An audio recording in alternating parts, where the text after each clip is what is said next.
Hi, I'm Corey Walmsley. I'm the CEO of Aurora Coriolis Publishing, as well as a writing coach, a book editor, and an author. I've written a lot of books, so I'm really excited to share my experience with the 5 things you need to be a successful author or writer. So number 1, audience. And I know a lot of people like to just jump in and start writing. Sometimes we're driven to just sit down at our desks and write, and that's okay.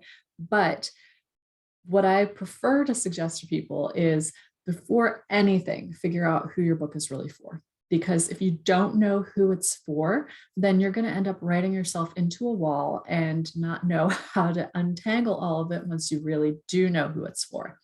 So if it's fiction, yeah, it's a little simpler because usually you're working with a specific genre like romance or fantasy, and you really know the type of people who are going to read it. But if it's something like nonfiction, I like to suggest that people sit down and ask a few questions at the beginning. And I don't mean the standard marketing questions where you figure out who your ideal avatar is by what they like to wear, what they like to read, or how old they are. All of that kind of stuff might be fine for figuring out how to market a business. But when you're looking at writing your book, you need something a little bit different.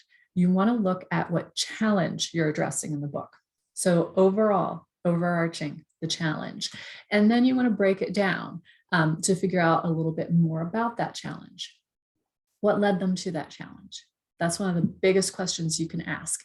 How did they get there? Is it a medical challenge? Is it a business challenge? Is it a personal challenge? Because all of those things are going to be what dictates who you're writing to, and it's going to help you structure your book. Number 2, the purpose. And again, with fiction, it's not as challenging to figure out what the purpose is. Usually, you just want to entertain people.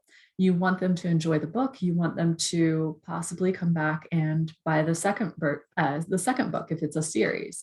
But if you're writing nonfiction, it can get a little more complicated. So you want to look at 2 things when you're doing the purpose for nonfiction.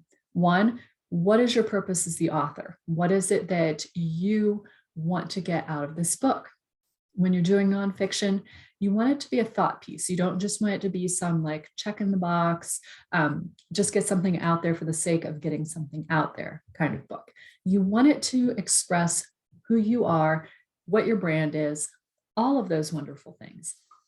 Because you want people to build a connection with you. You want people to come back to you as the expert.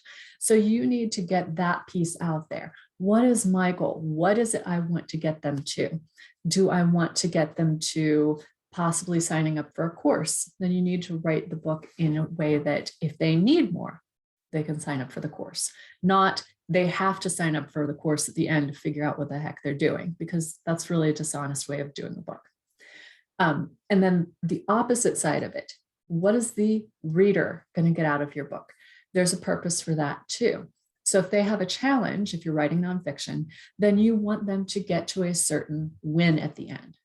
What is the goal that they're going to obtain? What is it that they're going to be able to do by the time they get to the end of the book? And when I work with my coaching clients, I like to have them sit down and figure this out at the beginning and actually include it in the introduction. So the reader, if a reader picks up a book, they look at the cover, the front. If they like it, they might read the back. If they like that, they might flip it open and start reading the intro.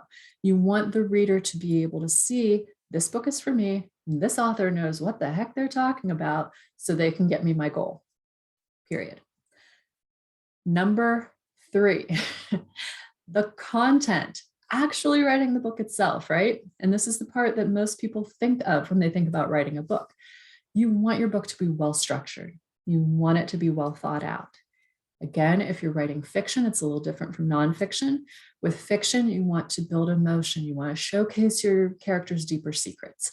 You want to weave in that story with passion. You don't want to just say, this happened, this happened, this happened. You don't want it to be a boring book. You want them to be enveloped in that book so much that they can't pull themselves out of it because they hear the phone ring. You want them to be immersed in your world. So that's for fiction. With nonfiction, again, you want them to be immersed, but it's a little bit of a different way. You're trying to build a connection with your reader through your story. You want to open up your heart and be a little bit vulnerable. You want to show them real and raw. Anybody can hop online and just grab some list of instructions and follow that from a blog. Easy peasy, right? But if you're doing a book, you want to truly connect. You need to be vulnerable. You need to showcase those deep feelings, both, yeah, I messed up a little bit and here are my successes, because you're a real person and you want people to see that you're real because they connect with real people. One of the troubles that people run into too is whenever they feel like they're being vulnerable, they'll hold it back and they'll kind of pinch off that story. And I can always tell that whenever I'm reading something and it feels like they're doing it very choppy. This happened, this happened, this happened. This is your chance to be vulnerable. This is your chance to share. I had butterflies, I had a headache, I had a tightness in my throat because I was so nervous. Whatever it is, showcase that kind of stuff, because that's building the know, like, and trust factor with your audience. And that's going to help them actually connect with you and want to learn more from you. That keeps those people in your audience. And the people who don't connect with that stuff, don't worry about them because they're not your audience anyway. So focus on the people who need you. And something else with this one too, too many books go to print without proper structure and editing. And this is all genres, especially if you're self-publishing. And you don't want to make the experience of reading your book not a good one, right? So put the same heart into that book that you would do in anything else that's representing you. If you show up in public and you know that you're going to be doing a presentation, you're going to dress nice, right? You're not going to show up and just put on your sweatpants. You want people to take you seriously. If you are standing up in front of an auditorium, you're going to do that. If you are putting something out online, if you're a business owner, then you're going to make sure that that represents you. You're not just going to put a silly sticker on it and be like, all right, that's it. It represents you. So you need to have proper editing. This is one of my big soapboxes, so I could go on about this for a while. You want to make sure that your book moves through in a way that makes sense. You want it to be either chronological or sequential, to follow certain events, to get people to that win. And you must have professional editing, because that not only picks up on editor errors in punctuation or grammar, it's also going to pick up on things like ambiguity, something that isn't clear, or maybe some details that you left out that would be really helpful for your reader. Number 4, the launch. If you just sit there and launch a book without telling anybody, nobody's going to buy it, bottom line. So you have to start getting people excited for your launch. I'm working on launching Braving the Shore right now. So I am seeding that in my social media. I've done a couple emails to my list, even though it's a business audience. I'm also sharing my journey of being a writer because I work with writers. So I'm finding a way that I can blend my two audiences so they can see, hey, I've written a fiction book, but this is how that applies to you too. You can be creative about this stuff. You don't have to be like, well, I wrote 300 words today. Not very exciting. You can talk about something that you're writing about in your book and ask, how does that resonate with you? How has this shown up in your life? What have you experienced that's like this? People love to talk about themselves, and they will be more than willing to jump on your thread if it's Facebook, or if you're sending an email to your list, that sort of thing. If you don't have a list or social that you're doing, go ahead and start that, because this is your chance to start building your audience. You need to have an author platform. You need to have an audience. They need to know what you're about, or you're writing a book that's going to get basically in nobody's hands. You want them to know about it. So start talking about it before. And it's not just, hey, my book is going to be really cool, or I'm really cool. This is what it will do for you. Always remember that piece. Number 5, longevity. Number 5, longevity. So once you've wrote the book, you have to take care of it, right? You have to talk about it in interviews and bring it to networking and all those other wonderful things.